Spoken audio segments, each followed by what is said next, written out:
In the blistering heat of the Arizona borderlands, a scene of silent tragedy unfolded. A heartbreaking glimpse into the dark world of illegal wildlife trafficking. 3 fragile bobcat cubs, barely old enough to stand, were ripped from their natural home and left orphaned when their mother succumbed during a violent raid. Their tiny bodies trembled from more than just hunger. They were consumed by terror, disoriented, and teetering on the brink of death. When the call came in, Sarah, the seasoned director of a local wildlife sanctuary, mobilized immediately. She had faced countless animal rescues over the years, but nothing quite like this. The cubs refused to eat. Their instinctive trust in the world shattered beyond recognition. Every standard method of care she employed, specialized feeding tubes, incubators, even pheromone therapy, failed miserably. Days stretched into sleepless nights as their condition worsened with each passing hour. But just when all hope seemed lost, an unconventional idea surfaced, a solution no textbook could have prepared them for. For days, the sanctuary was wrapped in silence. The 3 bobcat cubs, tiny, fragile, and shivering from fear, curled into one another, rejecting every bottle, every feeding syringe, and every attempt at comfort. Sarah had seen many cases in her years running the sanctuary, but this one pierced her heart in a way she couldn't shake. These weren't just orphaned animals, they were grieving children, and grief, she knew, could kill just as swiftly as starvation. Enter Megan, Sarah's granddaughter, and a young woman with the kind of intuition that only comes from deep empathy. She'd grown up surrounded by injured wildlife and watched animals heal in all the traditional ways. But something told her this story needed an untraditional ending. "I know it sounds crazy," Megan said one late night, sitting beside her grandmother on the porch. "But what if we let Bella try?" Bella wasn't just any dog. She was a rescue herself, a Labrador mix with a heart too big for her own good. She had recently weaned her own litter and had been restless ever since, pacing the sanctuary grounds as if looking for something or someone. Her body still carried the maternal instinct. Megan believed she might be the answer they hadn't even considered.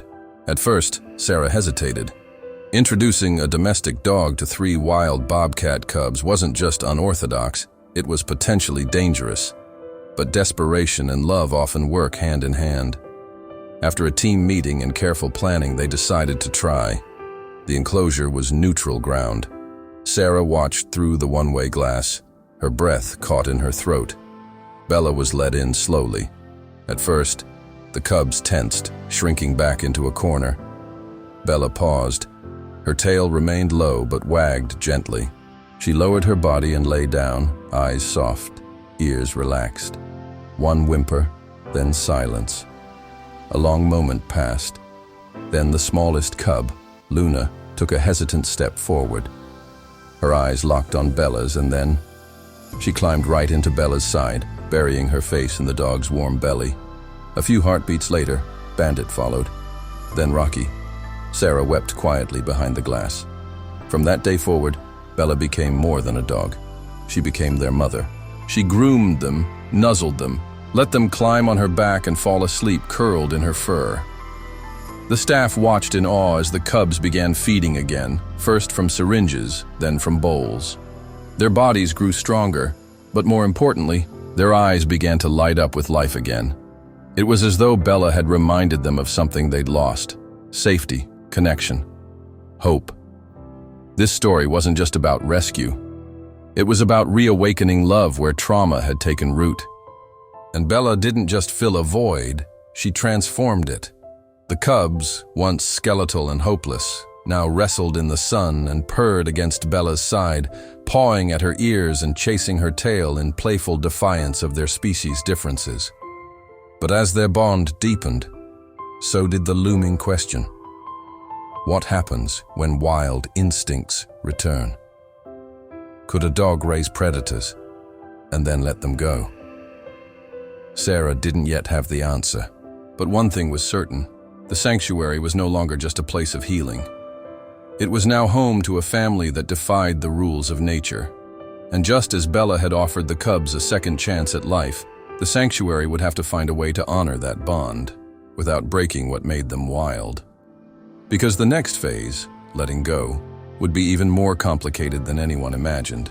As weeks turned into months, the bond between Bella and the Bobcat cubs grew into something no one at the sanctuary could have predicted or even fully understood.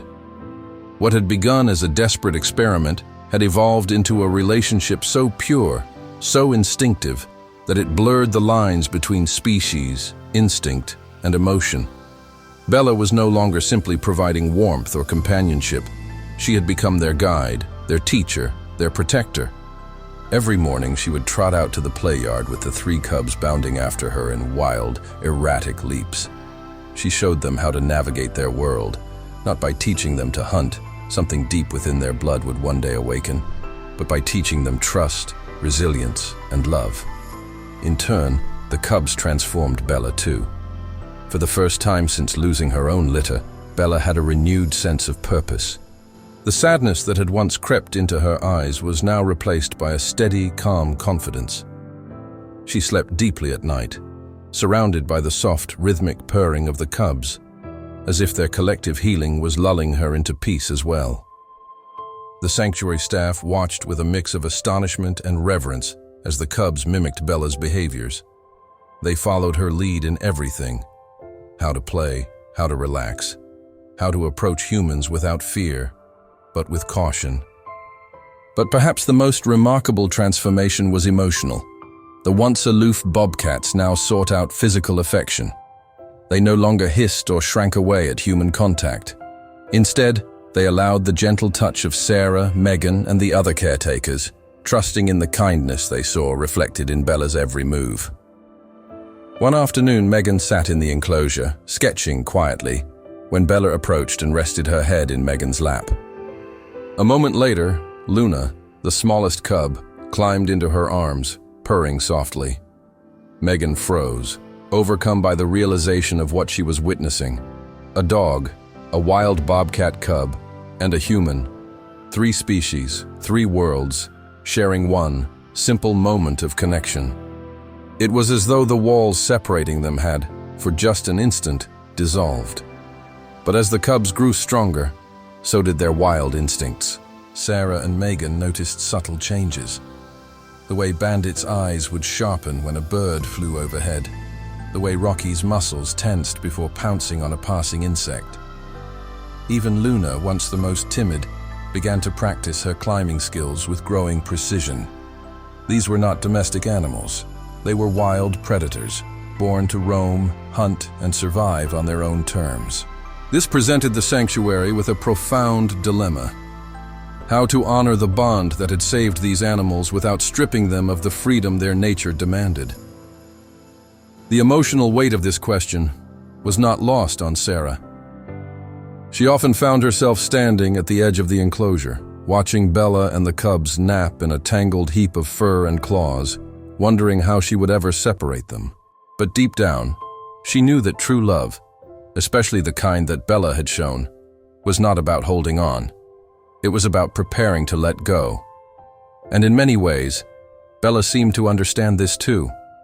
She had given the cubs what they needed to survive, not just physically, but emotionally. She had taught them to trust again, to find joy in play, to embrace connection after devastating loss. And they, in turn, had healed the quiet ache that had lingered in Bella's own heart, reminding her that even after loss, love can be reborn in the most unexpected forms. The bond between Bella and the Bobcat cubs wasn't just a story of survival. It was a testament to the transformative power of compassion, a force strong enough to bridge the divide between species, to rewrite instinct, and to heal even the deepest wounds.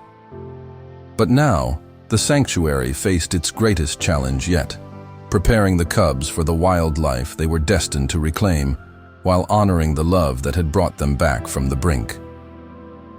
As the cubs neared their first year of life, their playful innocence began giving way to unmistakable signs of maturity. Their muscles thickened, their reflexes sharpened, and their once clumsy leaps evolved into graceful, predatory movements. The staff at the sanctuary, led by Sarah and Megan, knew the time they had both longed for and dreaded was approaching. The cubs were ready to return to the wild. It was a bittersweet realization, one that tugged at every heartstring. The very mission of the sanctuary, to rescue, rehabilitate, and release, demanded this outcome. Yet no one, especially Bella, could pretend that this goodbye would be easy. In the weeks leading up to the release, Sarah and Megan began conditioning the cubs, gradually reducing human interaction and introducing them to more complex, wild-like environments within the sanctuary's larger enclosures. Bella watched these changes with a quiet understanding. She no longer played as roughly with the cubs, allowing them to practice stalking, climbing, and hunting without interference. It was as if on some instinctual level, she knew they needed to grow beyond her. But it wasn't only the cubs who were preparing for change. Bella herself had evolved profoundly over the past year.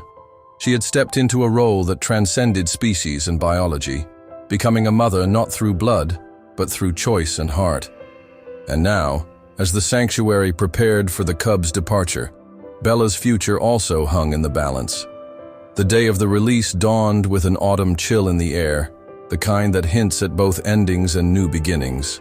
The staff worked in quiet determination, setting up the transport crates and ensuring the release site deep in the protected forest was ready.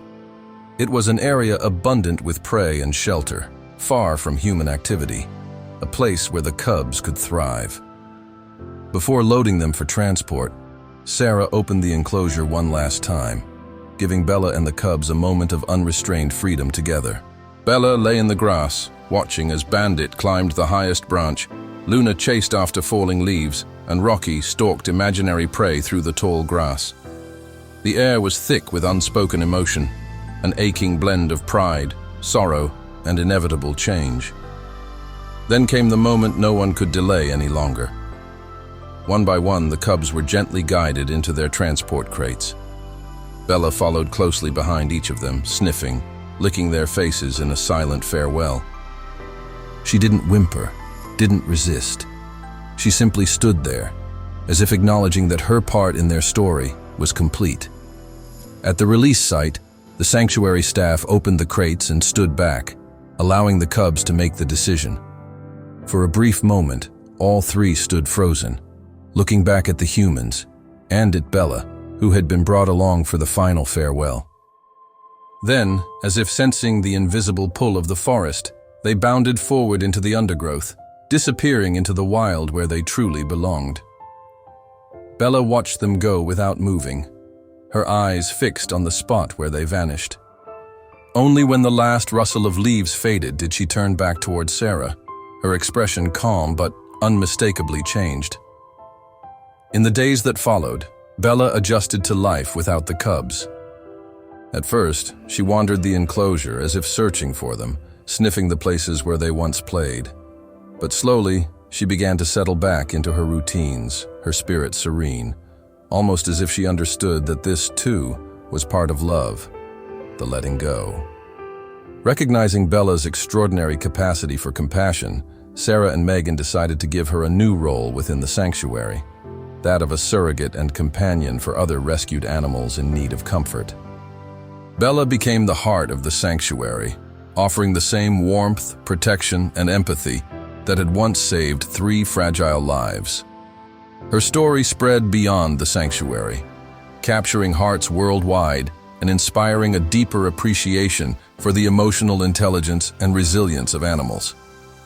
Bella wasn't just a dog who raised Bobcat cubs. She was a living testament to the transformative power of unconditional love. And as the sanctuary welcomed new rescues, Bella stood ready, her eyes calm, her heart open, waiting for the next soul in need of healing. Bella's journey with the 3 Bobcat cubs did not end with their release. It transcended into something far greater, a story that continues to resonate in the hearts of those who heard it. Her legacy is not just about an unusual act of cross-species caregiving, but about the deeper, universal truths her actions reveal about love, resilience, and the innate capacity for compassion that transcends boundaries.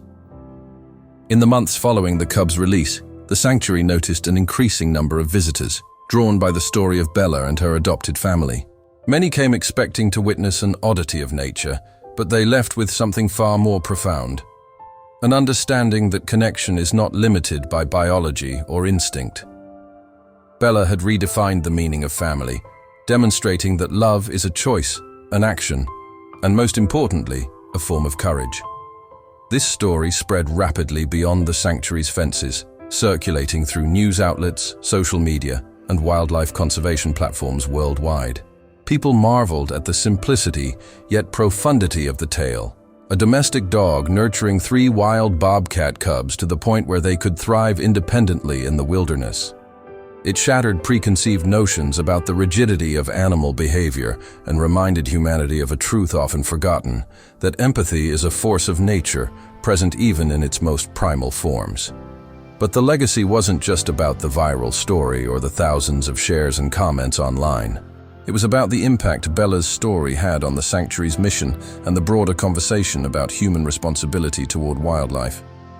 Donations surged, enabling the sanctuary to expand its facilities, rescue more animals, and invest in educational programs. Visitors left not only entertained, but transformed, carrying with them a renewed respect for the intelligence and emotional lives of animals.